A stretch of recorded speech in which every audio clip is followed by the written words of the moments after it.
Roundtable 1, digital and online education environment. The advantages are obvious, but what are the challenges? Before we start, I would like to get back a little bit to the beginning of yesterday's and today's session, and what I thought.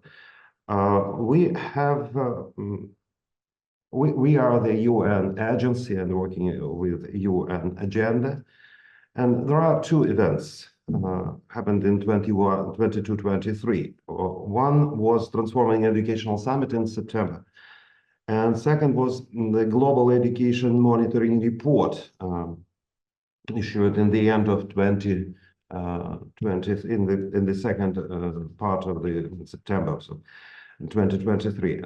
Interesting that the name of the report was Technology in Education, a Tool on Whose Terms?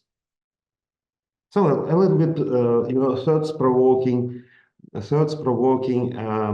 name. And I can also pay your attention to our first round table. It's also thoughts-provoking, right? So we will have today four participants of our round table. It's Professor Feng Ma. This is Mr. Ting Pan, Dr. Gulnissa Zhunussova, and Dr. Ruizhi Liao. So let me, then, if you are not against, we will make a little discussion based on the presentations and thoughts that our great participants will share with us. Is it okay? If you are not against, so let's start from Professor Feng Ma, senior mathematics teacher and high school principal at Shanghai High School International Division. Professor has 3 books and more than 30 articles published and 20 years experience in teaching mathematics.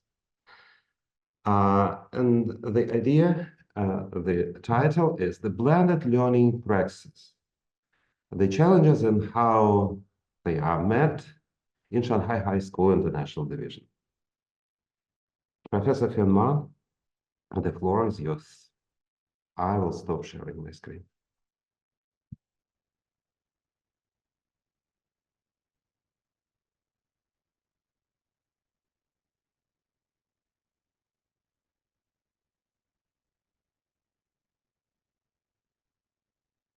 Hi, everyone. Can you hear me? Yes. Yeah, thank you so much. So today, actually, I'm going to explain what we have been doing in our school. Of course, the focus will be still on the challenges that we met in our practices. But first of all, let me introduce to you a little bit about our school. So Shanghai High School International Division is an international school. Its mother school is Shanghai High School, which was founded in year 1865. And Shanghai High School International Division is an international school which recruits students from basically in mainland China. But of course, sometimes we do have some students from overseas. They come to study in our school. We were established in 1993, and we became an IB World School in 1995. Okay, so and then we have some affiliations with some international organizations, and currently we have about 3,100 students on campus. Okay, currently we have more than 500 teachers, and among them, more than 130 foreign teachers. Okay. Okay.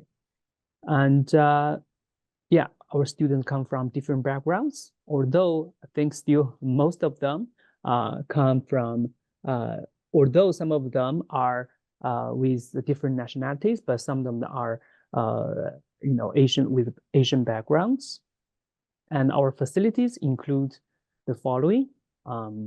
Yeah, we do have some laboratories which students can make use of very advanced technologies to do their research. But sometimes we also resort to the facilities that are in the universities around our school, such that students can make best use of the resources in Shanghai. Okay.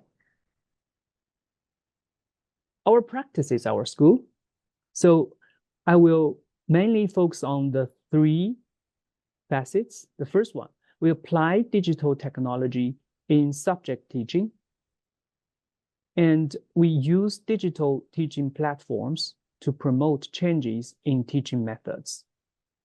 And third, we use digital technology to promote the digitization of evaluation methods to make it more authentic.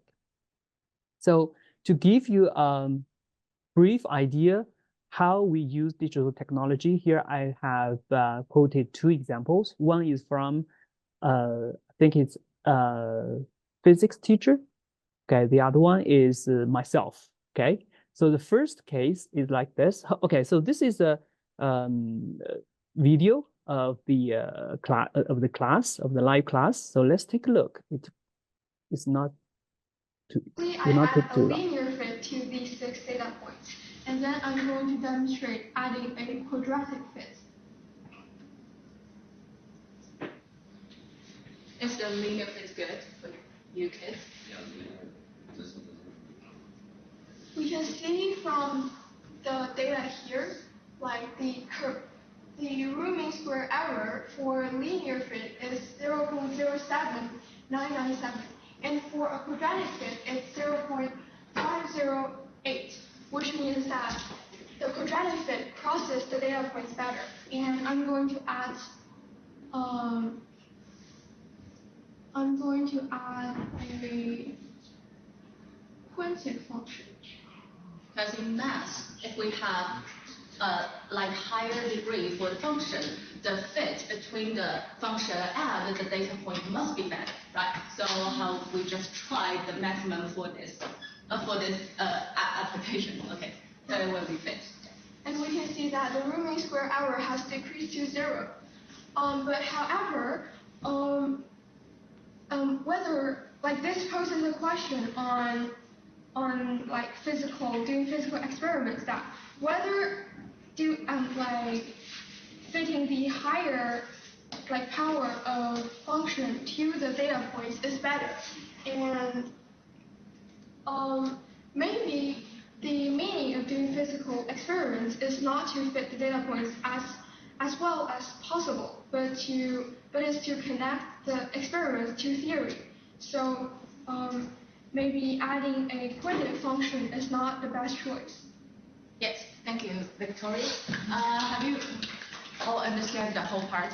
Because this root mean square dropped to 0, which means if we increase the degree of the function to 5, and it will perfectly pass all the data points.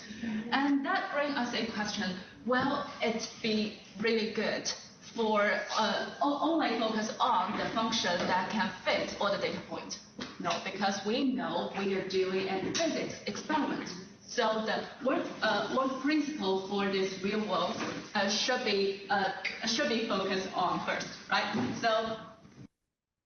Okay, so let me briefly explain what happened. Actually, it's a physics class, and students first of all, before the class or just in the class, okay, they did an experiment to make an inquiry about the velocity of a ball that drops into a liquid, okay, with the diameter of that ball.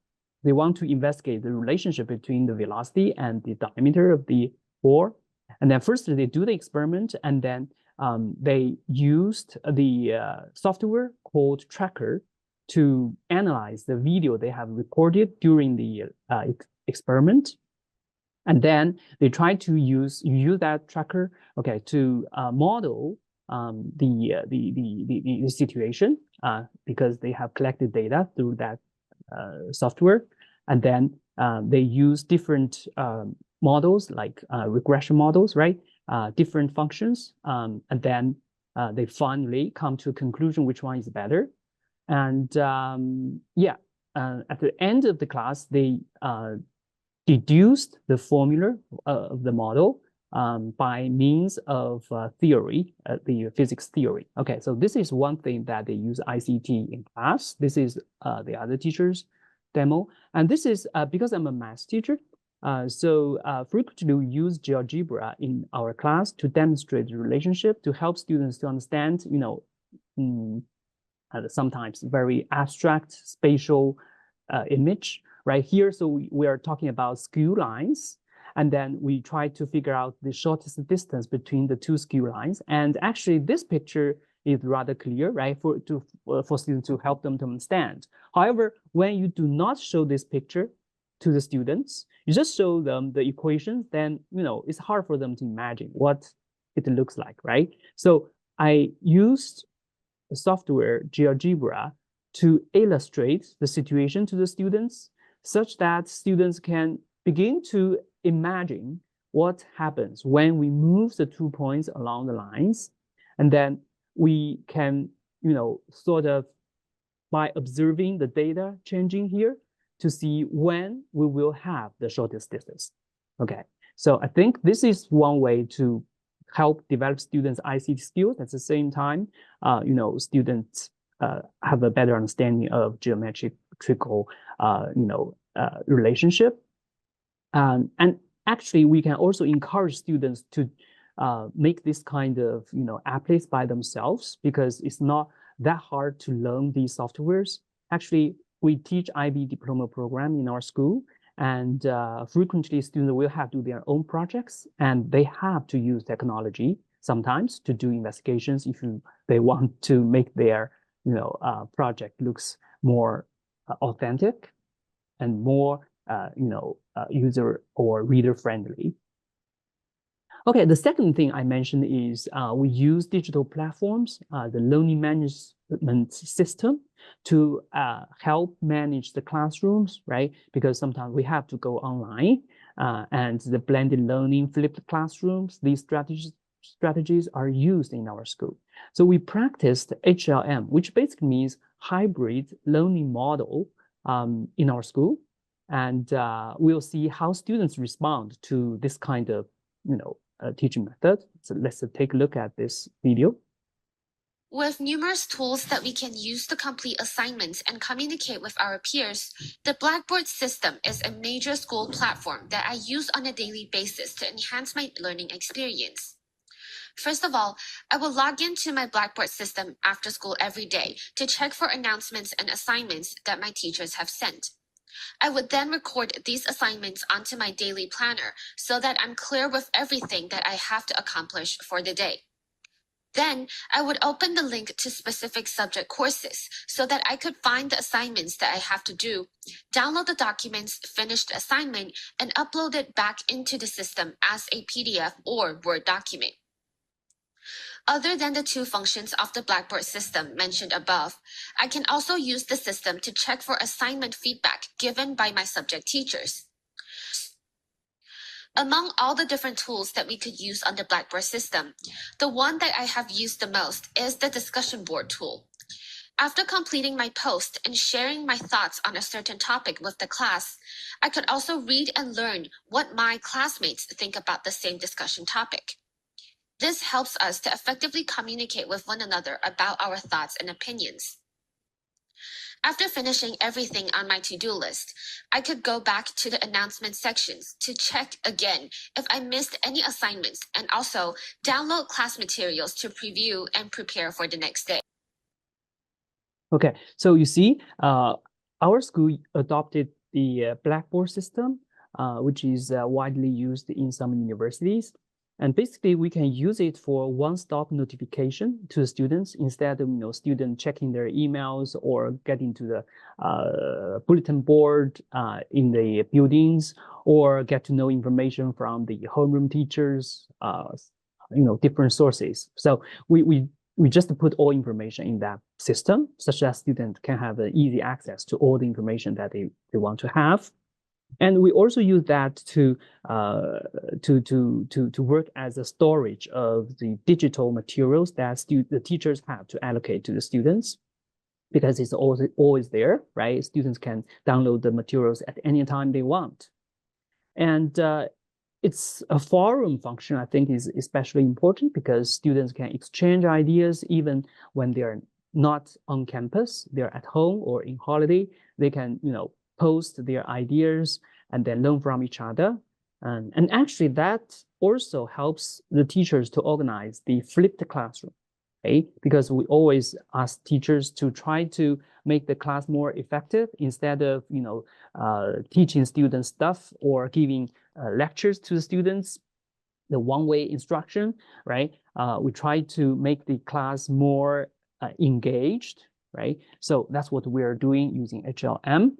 And people often are worried about the effect of hybrid learning models. So basically, we also collected some data, okay, to investigate whether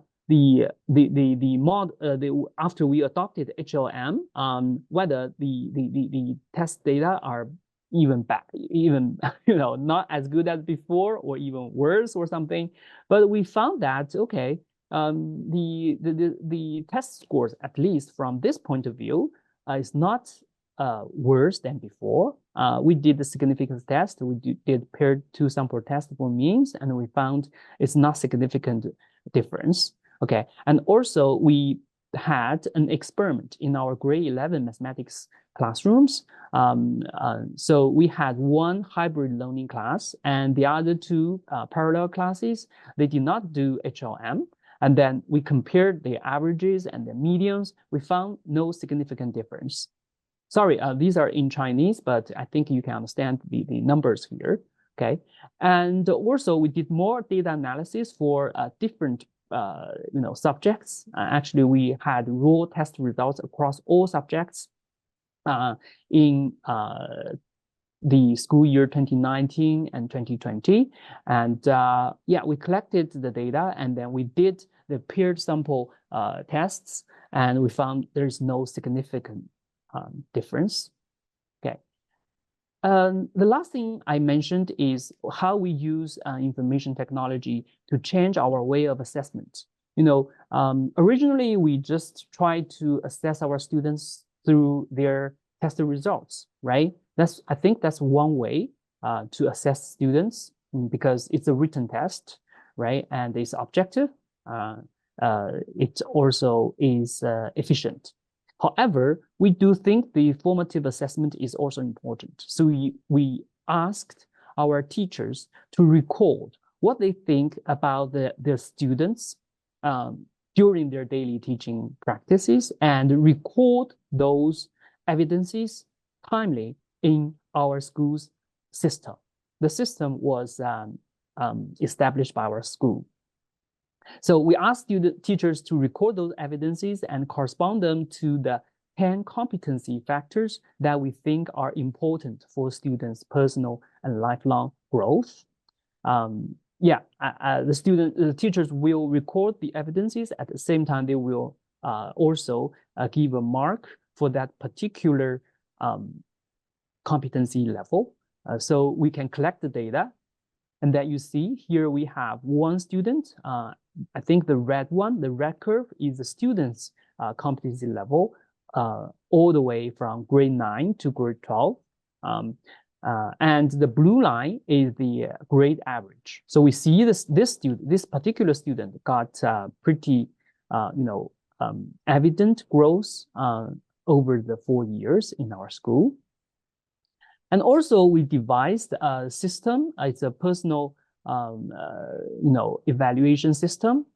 So here we see that we have this one, the milestones of the students' growth in our school. So if you click here, and then you can go to see the details of what he or she did in this specific activity.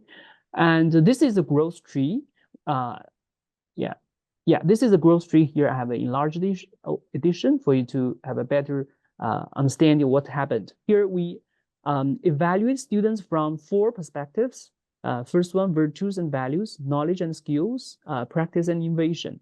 and arts and health. And then here we have the, the flowers, the apples, and when you just click on the apples or flowers, you can see the data that we collected through students' own contribution or teachers' contribution. For example, one student got pretty grand prize in the science and technology fair, and then we will collect data, and that data will be converted into either apples or flowers reflected on this growth tree, and then the tree will grow taller and stronger as more and more data are inputted into the system. And here we also see this part is, I don't know whether you can see my mouse. Okay, so this part, the left middle part, here we have the competencies. They are presented in DOS form to inform the students how they're doing in these competency levels. Okay, here we also have other blocks that show more student data to help them to grow. Challenges. Yeah, actually, we did a lot to meet the challenges. A digital transformation in terms of teaching, sometimes it's really, kind of, a challenge, right, to the teachers, both teachers and the students. So we did a lot of, information sessions and training sessions to help teachers to understand why it is important, okay? So here you see the big lectures and the seminars and teachers sharing their ideas. And yeah, that's me. So I was this was a Chinese edition. So I was talking about blended learning in 2020, July 2020. I was talking about blended learning in our school, calling for teachers to integrate Blackboard system and other technologies into our daily teaching. Okay, so basically, I think the challenges that we met include the mindset change, because it's really not only easy job for students and also for teachers, because we are all more accustomed to traditional teaching and learning, right? And secondly, the skills, because if you really want to use this ICT tools very well, it's not an easy job, but it's not too difficult as long as you make the first step. So for example, for GeoGebra, I learned it maybe 5 years ago, and now currently I can use it more fluently than before. Okay, and yes, for teachers in other subjects, for example, the teacher who used the tracker software, yeah, it takes you some time to learn, but it's not that hard. So yeah, ICT skills is also important. And also teachers worry about the workload, right? Currently, we're encouraging teachers to record the mini videos, like it take maybe 10 to 18 minutes teaching videos to upload to our school system, such that students can download it or learn it whenever they want. Okay, and yeah, sometimes if we use the forum, the Blackboard forum, to engage students in blended teaching, some teachers also worry about the workload, because students can ask questions anytime, right, beyond the classroom. Yeah, however, after we practice the blended learning through the years, some teachers think it's a very good way to help the communication between the teachers and students. At the same time, they don't think it adds to their workload too much. And actually, it saved them some time, because students learn better before class, and in class, students do much better. They get the information they want very efficiently. So it helps teachers to feel better teaching the contents to the students, because sometimes the student preview helps students to understand and discussions in classroom. And the fourth one, eyesight protection concerns, is something that we're not able to tackle. The screen time, it's really a challenge. But parents also have their own ways. Sometimes actually during the pandemic, our parents use the TV sets to help them to ease their use of eyesight.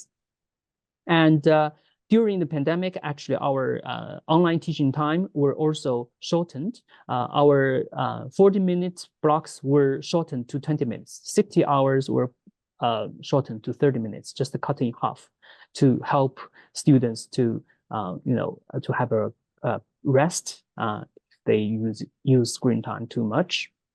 And lastly, academic performance concerns. So we did some research, we had experiments, and we had the data. So during our teachers training sessions, we share those data with the teachers and students to help students, teachers to feel relieved. It's not that bad. Okay, this is what I have to share. Thank you so much for listening. Thank you again. And hi, everybody. My name is Pan Ting, and I am currently working as the research assistant at the National Engineering Laboratory for CyberLearning and Intelligent Technology. And in short, we call it CIT-lab. And in our project, we built smart classrooms we built smart classrooms and smart learning environment for the public primary and middle schools here in China. And in such smart learning environment, we collect the data from both the students and the teachers, and we analyze their learning process and help teacher to optimize their teaching accordingly. Okay, so today we are going to integrate the romance of technology with a critical eye and have a close look at how AI-enabled systems and tools function in the educational environment. And maybe next page, please. Thank you so much.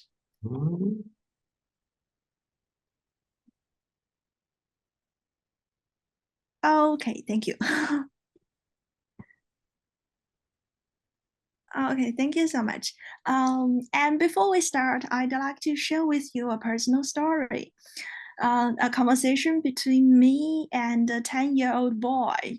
You know, under this Ultraman mask, it's a 10-year-old boy, and I was talking to him. So the other day I was video chatting with him, and he just lying there on the floor and asked me to guess what he was acting like. So I asked him, "Are you a little turtle crawling on the ground?"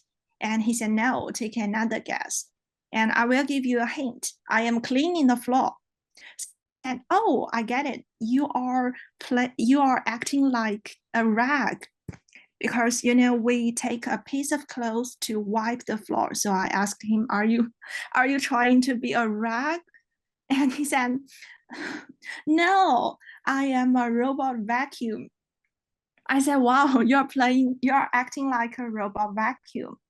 So I was astonished at the new generation, the 10-year-old boy, how they are so familiar with the smart devices at home, like the robot vacuum. We use such smart devices to do our housework, to help us to do a lot of things. At our time, we pretend to be a little turtle, but the children nowadays, they pretend to be a robot vacuum. So I was a little bit shocked at such generation gap. And maybe next page, please. It's not so convenient. Oh, thank you so much. Yeah.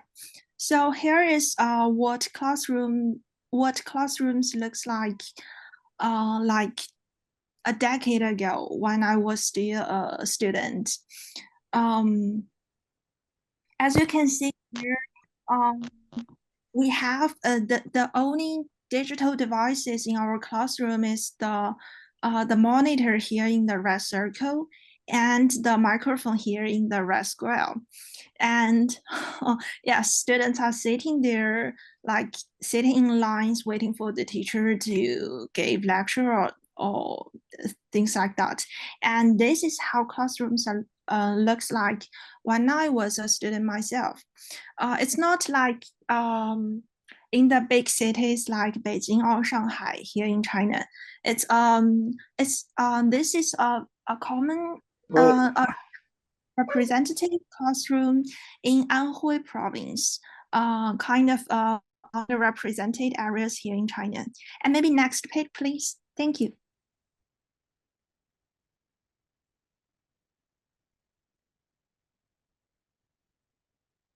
Okay, so here is a couple of years later when I become the teacher myself, and here's what our classroom look like. You can see students are still sitting in lines, and this woman in pink suit is me myself teaching mathematics. And yeah, you can still see the digital devices here. We have the monitor on the wall, and we have the microphone on the wall. Actually, we use the microphone as a speaker. Like if we have an announcement or an announcement, we will turn on the microphone so that everybody in the school will get to know what is happening. But we don't use it in our daily life. And as you can see here, the blackboard changed a little bit.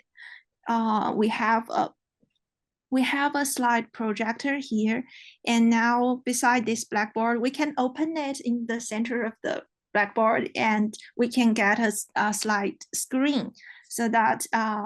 But as you can see, I am still writing on the blackboard with a chalk because as a math teacher, I seldom used this projector because I just don't know how to use it. I just not familiar with it, and I don't know how to use it. So I choose to, write with my chalks here.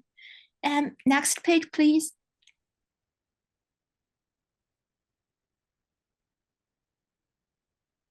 Oh, please turn to next page. Oh, thank you so much. Okay, here is another picture. This is not me, but this is me, and she works in the same province. And this is a picture of her like this year. As you can see here, the teacher is deliver her class to the students still sitting in lines listening to the teacher, but the teacher is using the screen here and to give the lecture, right? So kind of improvement. And nowadays teacher know how to use such devices. And actually this is a touchable screen, so it is more convenient. So it is more convenient to use. Next page, please.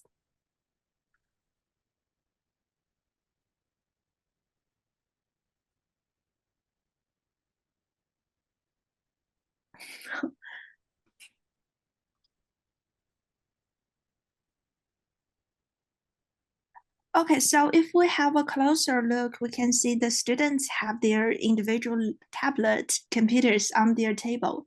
And the pads here, I don't know if you can see my, you can't see my mouse. The tablets, the pads here in the orange square here, like each individual students have a pad on their table, so they can see the slides here. I'm sorry. Yeah, and yes. The pads here, the pads here, so they can see the slides. And the teacher, actually, they do that a lot. They do that quite common. They can set limitations so the students to ensure that the students in her class is concentrating on the class. So they will set some limitations, and the students can only use this pad to watch the slides of the class and to take some notes instead of surfing the internet and maybe watching some funny videos. Yeah.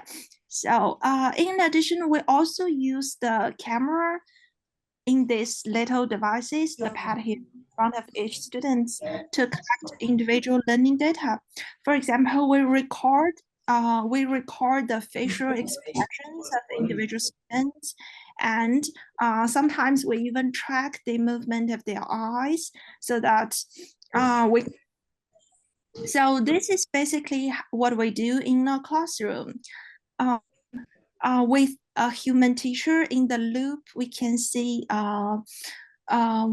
we can see this such smart environment will benefit various activities involved in teaching and learning, including lectures in class, group discussion, and self-directed learning, and instruction design and curriculum materials preparation, and the collaboration between teachers and their colleagues. Okay, I will continue to show you with a specific example of a class report from a lecture. Please turn to next page.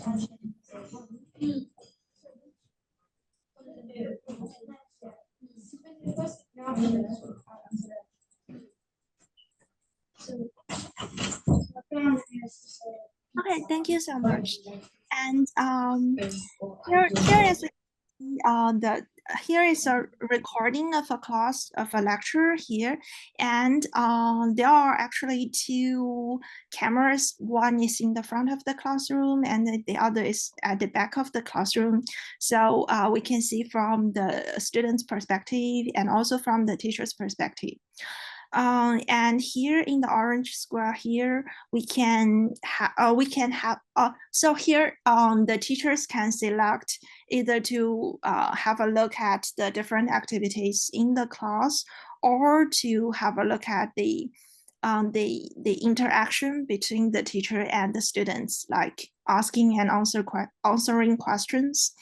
And here we convert the voice input, which was recorded by the microphone in the classroom, to we convert this voice input to text, so that teachers can just easier for them to have a look at what they said.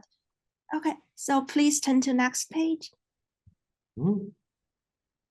Next page, please. Thank you so much. Okay, so here is an example. You can okay. So so like in the previous page, we can see that if you analyze the video taken by the camera in the front of the classroom, you can see so many different students here. Yeah, you can see so many students here, and we do the facial recognition for them, so we know who is sitting well. And then just I think the gentleman has mentioned this before, like trying to explain the camera power classroom here in China. Yeah, and that is what we do. We try to recognize, if you take a closer look at these white circles here, you can see the face of your students. Yeah, we do the facial recognition, and the yellow spot here is is we track the movement of the teacher, so that we can know where the teacher go in a class. Yeah. So that we have so that we the teacher will get a report like this, like every time he has finished his or her class, generated by the AI system here in the class. Just next page, please. Thank you so much.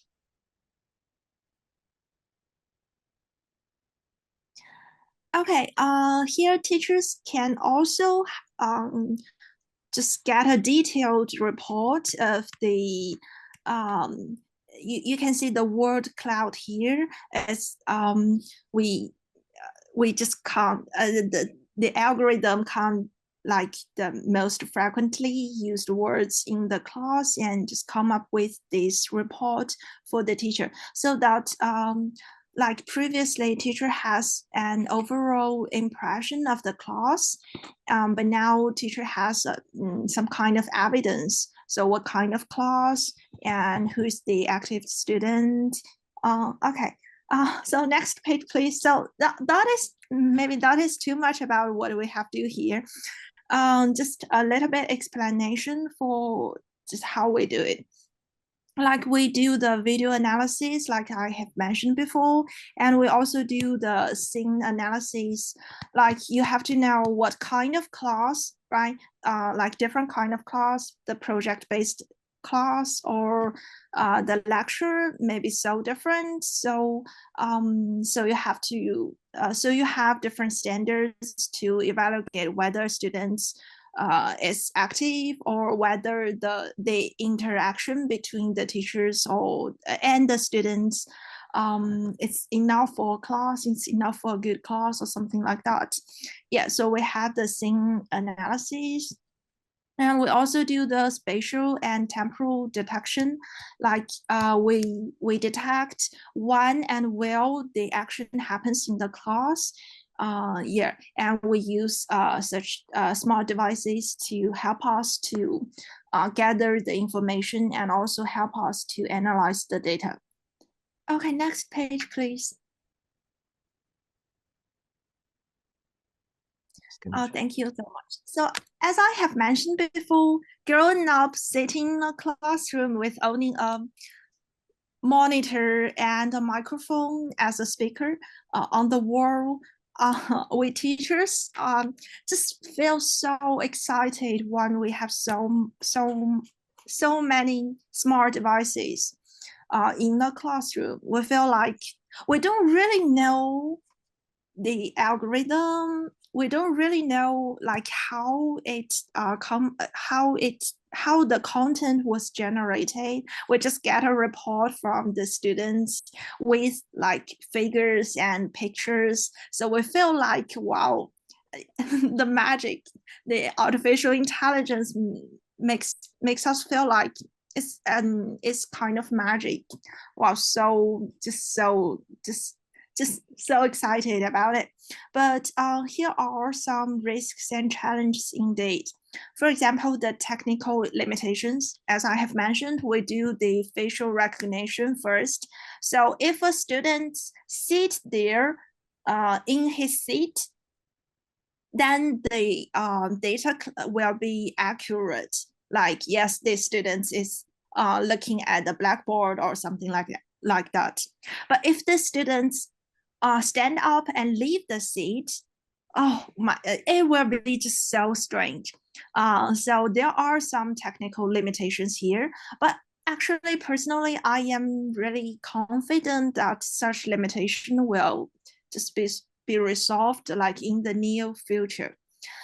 But there is also a digital gap and bias between the action studies and the learning process. I think this problem has existed before,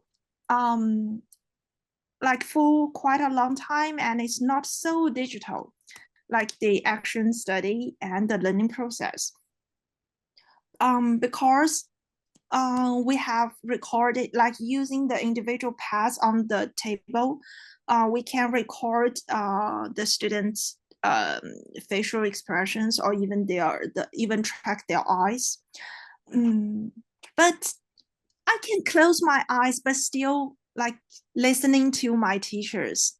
So how can we just answer this question? Actually, I have argued this with my team, with my mentors a lot about it. It's like what it's like if you are getting information, if you are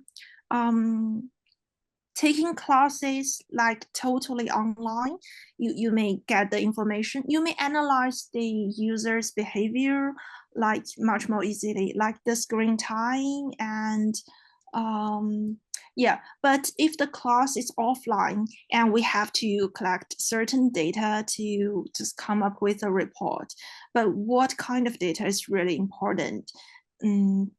I think this is an open question, and yeah. So we just don't have any like solution to it yet, but maybe we can discuss it later. And in addition, it feels like a surveillance instead of a learning support for those students. And that is after serving the students in our project, we come up with this solution. For them, it feels like they have to sit in a certain way, look at the teacher with a certain facial expression to make sure that the AI system come up with a report to tell them to tag them as the good. Okay, so this is really tricky here. The students might not like it. And the last but not least is the risky cognitive inertia. Like previously, teacher will be really careful like to use the tools in his or her class, and if he or she is not so familiar with that, he may just give up using it, like I did several years ago. But nowadays, because of the development of the AI, the AI, like teachers are so familiar with it. But is this AI tools really are these AI tools really benefiting the students and the teachers? We are still collecting data, and we are doing experiments like classroom using the traditional a group of students studying the traditional classrooms, and also other group of students studying the smart classrooms. So okay, so please, next page, please.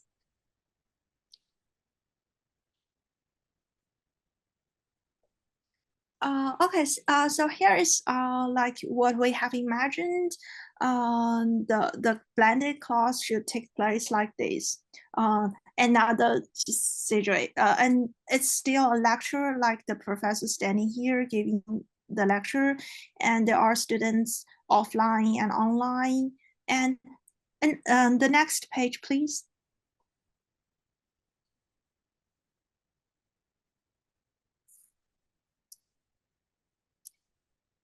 Okay, thank you.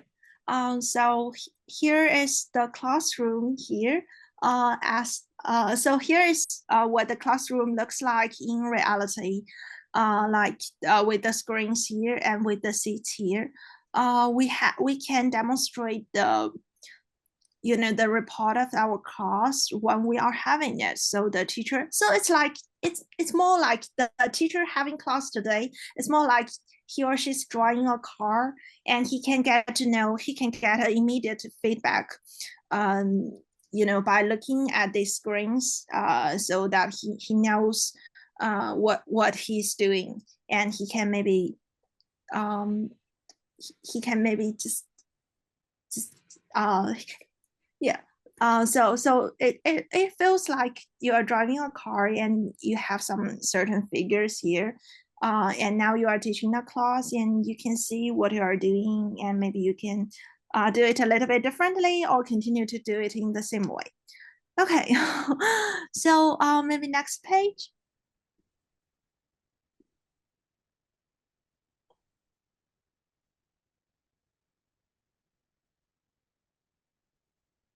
Okay, so maybe this is the last page of my PowerPoint. So our project titled New Generation Intelligent and Connected Classroom, we has already built such smart classroom in 5 provinces here in China, and some of them are underrepresented areas. And we will cover more areas here in China, and that is our project, and that is all, and thank you for your listening. Okay, so first of all, good afternoon from Kazakhstan. So it's the afternoon time here, and let me start with expressing my thanks to the organizers. This is such an important event, especially that the importance of digitalization is increasing. And unlike other speakers, I'm going to take a bit different view, and I'm going to take you to Kazakhstan. So where my data comes from. So as you see the outline here, I think I'm going to speak mostly about the evidence from Kazakhstani context, and I may skip some of the background details so that we are on time. I'm aware of the scheduling now. Okay, so I'm really going to speak about the role of the teacher as perceived by the students and what it all means for the online learning. So that will be mainly my job today. So I think most of you who are educators, who are teachers, know that it is to do with good teaching, and a key actor of good teaching is a teacher. And increasingly, literature and empirical studies shows that teachers' effectiveness goes much more beyond content delivery. And later today, I will show you some data to support this argument. So really, nowadays, with this increasingly changing world, roles of the teachers is also changing, and it has a lot of impact also for online learning. So I provided here some references, some literature that share those arguments. And of course, online education, its nature poses further challenges to what it means to be a good teacher and how we navigate all those challenges of the online learning, how we meet students' expectations, and so on. So what I'm showing here is part of the research I have conducted based on the context in Kazakhstan. So I asked students what they expect of a good teacher in Kazakhstan. And I asked them to draw pictures. So what you see here, these are the data collected from the students. And I asked them, please draw a good teacher teaching a subject. So as you see here, these are different pictures, and people can have different interpretations of these drawings. So therefore, I asked the participants to explain what these drawings mean. And so, for example, you see on the left, there is a sun. So the participant explains that this is, okay, a good teacher is like a sun because he or she provides knowledge as warm rays. And you see here in this picture below, those little circles are the students. And so the teacher is expected to sort of embrace them with warmth of knowledge, care, support, and so on. So in the middle, you see a drawing of flowers. So here the flower is a student. And so teacher waters flowers with knowledge, with care, with support. And you might also see here there are musical notes. So yeah, again, it's about the multifaceted role of the teacher who should be able to do many things. So, which is also supported in the drawing that you see on the right. So that circle with eyes and with two hands is a teacher. And that teacher tries to embrace all the things, caring for students, teaching, and doing other things. So I and my co-authors, we have argued that these roles of the teachers, they could be somehow classified into certain aspects. And so we provide here 5 dimensions. So as the name suggests, cognitive is to do with providing knowledge, to be able to teach, to be able to teach good lessons. So affective dimension is to do with providing a safe environment, is to do with emotional care. Social is related to creating good environment. So socially, students should feel safe again. Moral dimension is to do with teachers' role to guide students, to show them what is wrong and what is right. And interestingly, there was also aesthetic dimension found through the data. And let me show you these actually through the interview quotes. So remember that I asked the students to draw pictures, and then I asked them to explain what they have drawn. And here, so in the table, I show some representative quotes. So, so the aesthetic dimension was to do with, creating beauty, showing something beautiful, and through subject, the teacher is expected to show that beauty. Okay, and interestingly, in all the data sets, it also appeared that students, they pay attention to physical conditions. So they want to be in a nice environment, that the room should be aired and there must be sunlight and so on. This finding was not particularly reported in the literature before. Of course, I think it needs further investigation. And given the nature of online learning, I think this finding also implies that there is something that, needs to be looked at based on this finding. So how, physical conditions of where students are located at the time of their online learning, how it may impact their learning. Okay, so what it all means from the point of online learning and what we should consider in order to address the challenges. So first of all, I think Oleg at the beginning of the session raised this question, thought for us on whose terms we provide education. So my argument really is about the students. So maybe we need to ask students what they expect from good online learning and good online teaching. And when we try to address those challenges, I suggest we do it through these three questions, which need further systematic research, and we really need empirical evidence to these three questions in relation to online learning if we are really interested to create environment which facilitates students' learning. So the questions I suggest are listed here on the slide. And I think I am finishing. So these are the references I have used. Thank you very much for your attention. And if you want to have further discussion, here's my email. So hello, everyone. Actually, good afternoon from China.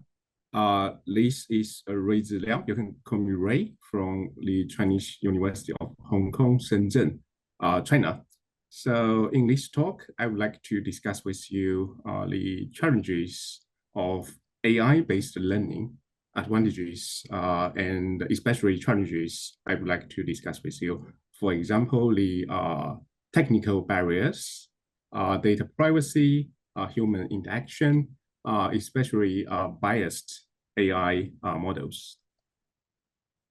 So AI-based learning, I think it is a cornerstone of digital education, utilizing artificial intelligence to revolutionize the way we learn nowadays.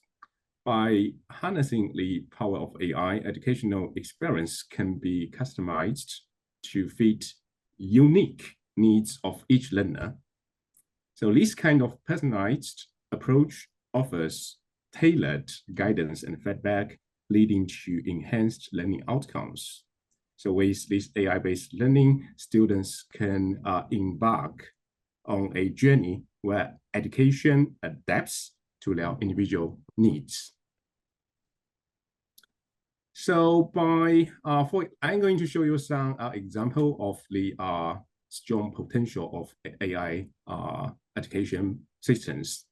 For example, the first one, by integrating interactive quiz and providing immediate feedback, digital education system can foster a stimulating learning environment where students can enjoy the process of learning while reinforcing their understandings. Okay. And the second one, auto content delivery.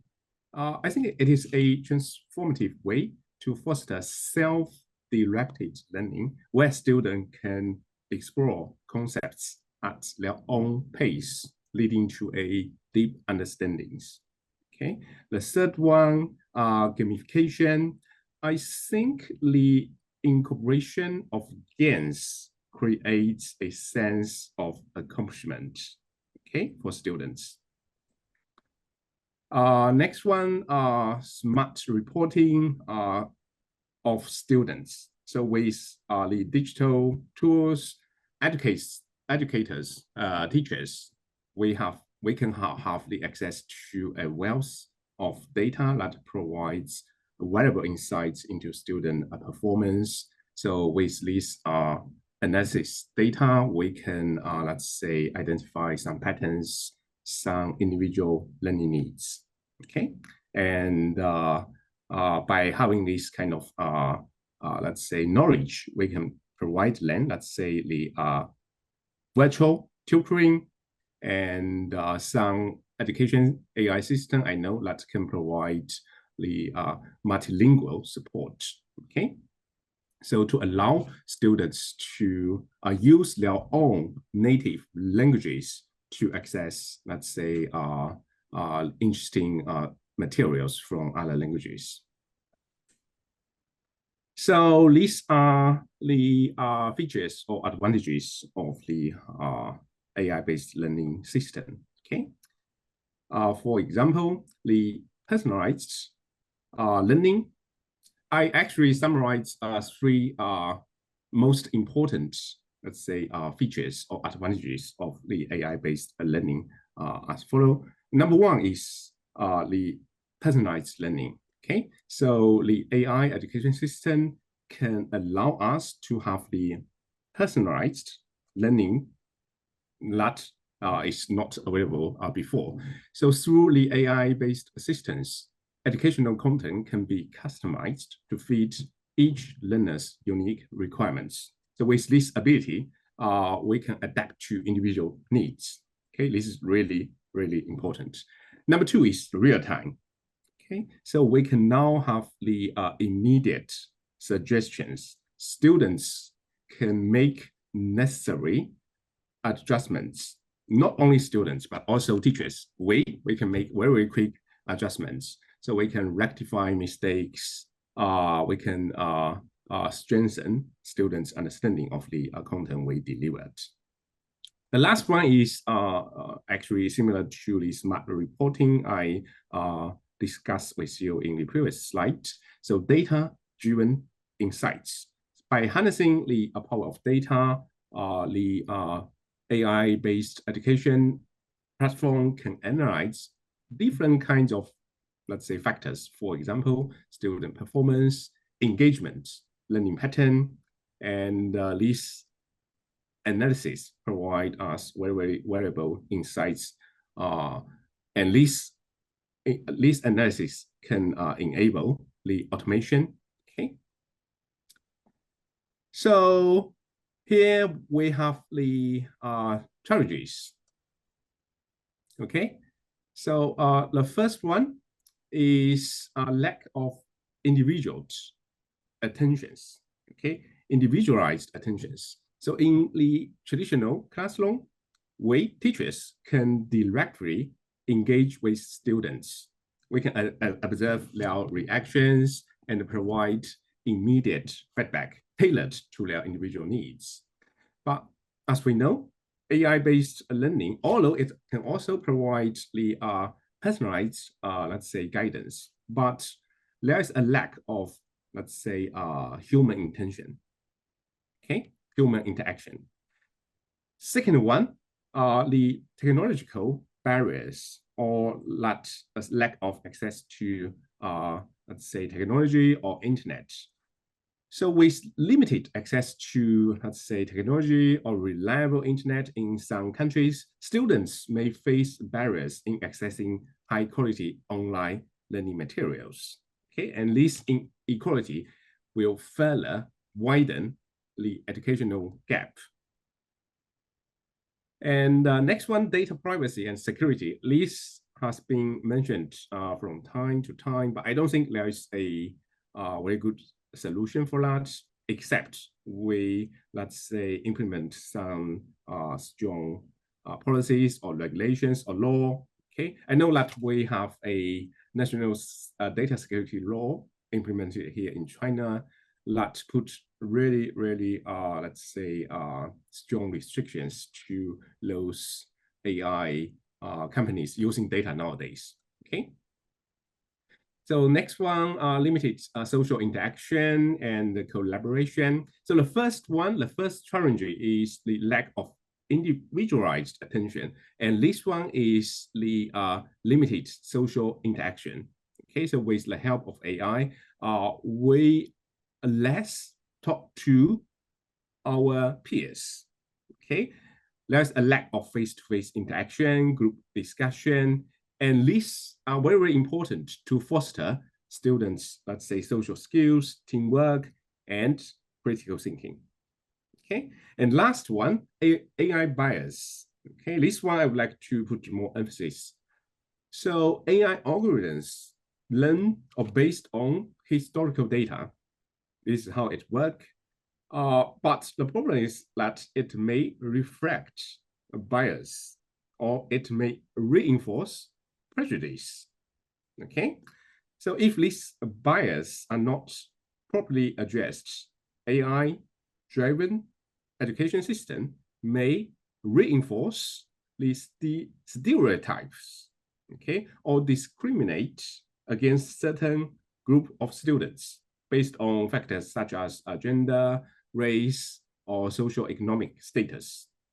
Okay, for example, if AI-based educational system relies on historic data that indicates certain demographic groups achieve lower academic performance, then this kind of algorithm may assign lower expectations or limited opportunities to this group of students.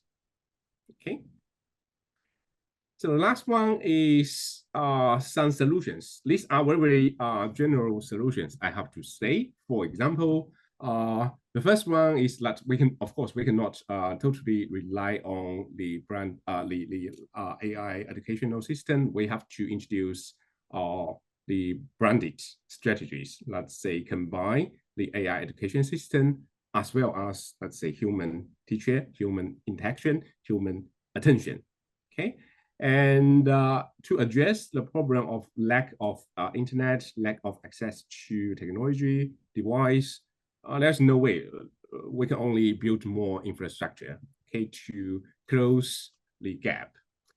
Next one is the one I mentioned, that to introduce or to implement privacy policy, regulations, laws, and so on, okay? And last one, AI bias. What we can do is to make the algorithm more transparent. Okay, so everyone can look into the system, what is happening inside. Now it's like a black box. Okay, so next I would like to give you a more vivid example on a biased AI system. Okay, so with the wide adoption of learning platforms and ubiquitous device in smart campus, university actually have accumulated a significant amount of student data. And this data holds immense potential for creating personalized learning, let's say a suggestion platform, okay? And now let's have a look at an example of biased data, okay? So student evaluation of teaching is widely adopted by universities worldwide in higher education, okay, to evaluate how this teacher performed in this course, okay, and so on. So we have some online questionnaires sent out to students asking for their opinions on, let's say, how this course was developed, how this teacher performed, okay? And this question can range from the teaching aspects like teaching attitude or classroom interaction, okay? Or to studying aspects. For example, what is your expected grades and how much time you spent in class and after class? Okay, so these kind of questionnaires are sent to students to evaluate the course. Okay, very good, fair enough. But the problem is this teaching, let's say, will become, this teaching evaluation will become a three-party game. I'm going to explain to you what is this three-party game. So from the classroom teaching, from the teaching evaluation, there is a teaching assessment score being generated from student questionnaires, okay? So these not only provide feedback to teachers, but also can be used by universities to judge the teacher's performance of teaching, okay? And then make some important decisions to this teacher. For example, retention, for example, promotion. Okay, so these are very, very important decisions to be made based on the teaching assessment score made by students, okay? So therefore, teachers will try what they can to improve this teaching assessment score, okay? Either in positive ways or in negative ways. The positive way is like, oh, I would like to have a better teaching assessment score, so I'm going to enhance my teaching ability, okay? But in negative way, I can be more lenient when I am grading the students' homework, okay? But this leniency is reciprocated. So we have made some research on literatures, and this literature shows that students will be nicer if they expect they can get a good score in this course, okay? So students, instructors, and schools form a three-party game, okay? So basically, students want good score, and instructors want good teaching assessment score, okay? And so instructors or teachers may ease the course content and be lenient with students to exchange a better, let's say, teaching assessment score, okay? And what school wants, the university wants good graduation and employment data, okay? And good students, let's say, a score can help the student to get a better, let's say, postgraduate offer, or they can, let's say, they can have some better or advantages compared with others, okay, in the, let's say, job market, okay? So it seems that everyone is happy, all actors, students, teachers, and the schools are happy, okay? They can have the positive gain from this three-party game. But however, on the other side, this is very, very destructive in the long term. Students do not get adequate training as teachers decrease the course complexity. So teachers are not able to improve the teaching quality from the accurate student feedback, okay? And the schools, universities may unfairly assess or judge teachers based on mismeasured data and fail to provide effective teaching service or, let's say, monitoring of the teaching, okay? So the system of student evaluation is flawed, which is mainly because the student study status is missing. This is very problematic, okay? But we can actually bring this study status of students back. So, for example, if we do not have this kind of study status, a student who seldom appeared in lectures is likely to give less reliable teaching assessment score compared with those who attended class more. Okay, so what we created is a credibility model based on different sources of smart campus data to figure out students' real learning status in the registered course. Okay, so for example, we have a system to integrate data sets from different dimensions of, let's say, of data, let's say the course content, the teaching evaluation, library borrowing, and the study loan booking data. Okay, so for example, this is the course content. The course content can include data of, let's say, how much score a student obtained from that course, and teaching evaluation is that what is the score you actually give to the teacher. But this is actually anonymous data. Okay, we cannot see this kind of data. These are, let's say, anonymous data, just examples. Okay, but our system can see this kind of data. Okay, using algorithm. And here we have the library borrowing data, and here we have the study loan booking data. Okay. So with these different kinds of data, we can figure out what is the great expectation from the student. Okay, why we need to have this kind of great expectation from student? Because this factor can evaluate whether student overestimates grades of the course. Okay, the higher the grade expectation, okay, actually the lower the credibility factor.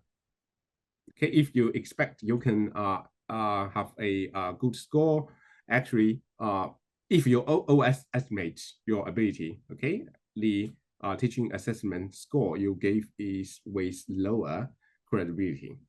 Okay, and in order to determine this grade expectation, okay, we can use the following data to get this grade expectation. For example, what is the student expected grades of the course? So the student will give, what is the score I think I'm going to get from this course in the teaching evaluation?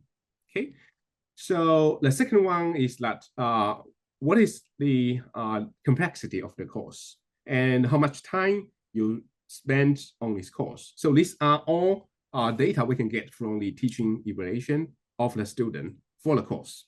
Okay, and second one, the course participation. This indicator will evaluate student involvement in the course. Okay, so the following data can be retrieved from smart device to get a hint of how much you participate in the course. For example, the lecture attendance, okay, office hour requested, homework submitted, and time spent in the library, okay, related to this course. The last factor are course interests. The course interest is a good indicator of student credibility in the teaching evaluation, okay. Students with higher course interests will give more reliable teaching evaluation. Okay, and this following data can be used to infer student course interest. For example, interest in the course and related one, okay, extra reading, non-graded activities, and attendance. Okay, and to jointly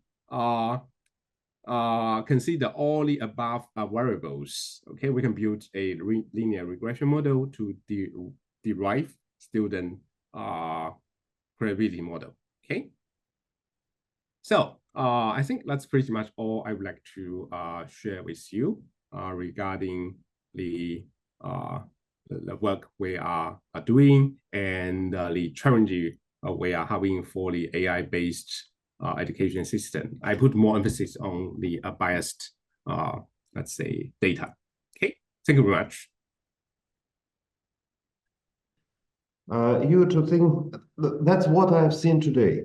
For different areas, different countries, different vision of the pro and contra challenges and advantages. keeping in mind that's already the second day of the conference. I remember what was reported yesterday. And for example, for me, it's let's think about. Have you heard yesterday boring subjects like statistics and coding? Most of you are in more or less involved in mathematics, except maybe Gulnissa. You're involved in mathematics and teaching, maths teaching, and please tell me, well, statistics, is it the really boring thing? Because as far as I understand, first, for the future, for AI-based digitalization of education, data sets. Data, what you can do with data? Statistical operations only. Is it really boring thing, or you are okay that in your teaching experience it's enough to have statistics, or it should be earlier, it should be maybe later in early school in the university? What do you say? General question to everybody. I see we have 60 viewers. So what do you say?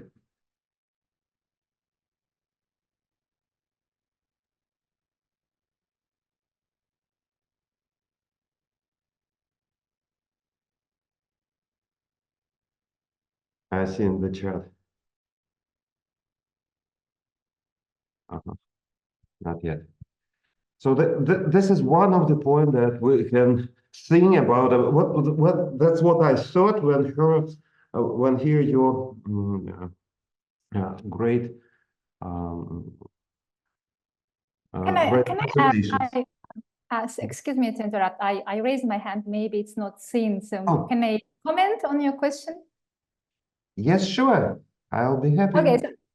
So you rightly pointed out that in our roundtable, maybe I was the only one with non-math background. But given that I took a statistics course and I really loved it, and you can imagine why, because of the skills of the professor. So again, this is to do with human dimension. So the professor was really engaged in his work, that he was able to kind of, attract our attention to it. And although it sounds like boring statistics, but I think because of this highly professionally skilled professor, I think I started to kind of love statistics. And before that, I was afraid, okay, to be honest. But so just to wrap up, just to answer your question, I think it's again to do with human dimension. So yes, online learning is great, but we somehow should be able to integrate advantages of both, modes, both online and, human interaction. That's what I wanted to say. Thank you. Thank you. I feel this is the kind of support of my view. One more thing that I found today, Gulnissa and Dr. Ruizhi Liao. I've seen the title of your presentations, and it's interesting. A landscape and your vision, navigation. It's interesting that you are looking from different parts, language and math. But I heard that one mathematics said mathematics is the language. Yeah, maybe this person was right. Universal one. I see that you are looking to organize the space, to create something, maybe, as I said, thought-provoking session. We started today with the, advantages, disadvantages, plus and minus, positive, negative. Thank you, very interesting lists. And I'm thankful for Professor Feng Ma and Ms. Ting Pan. You are also brought us just the lists of it, and you all. I will bring it to my colleagues here in UNESCO. But what I see, if you want to be prepared in digital era, you have to think about algorithm and data. Then I looked how you presented, also using ICT tools. Everything have to be visible and maybe hearable, you know, because you have to communicate, you have to pass the information, to receive information, pass information. Great. And one more thing, ethics. And I guess this ethics and security. And security and ethics is also, and for the next, you know, we are working in teachers' professional development and networking unit. We will think about it, and we will keep it in our mind when planning, for example, the professional development courses. So, you know, every minute of today's seminar was very useful for me and hope for you. Thank you very much indeed.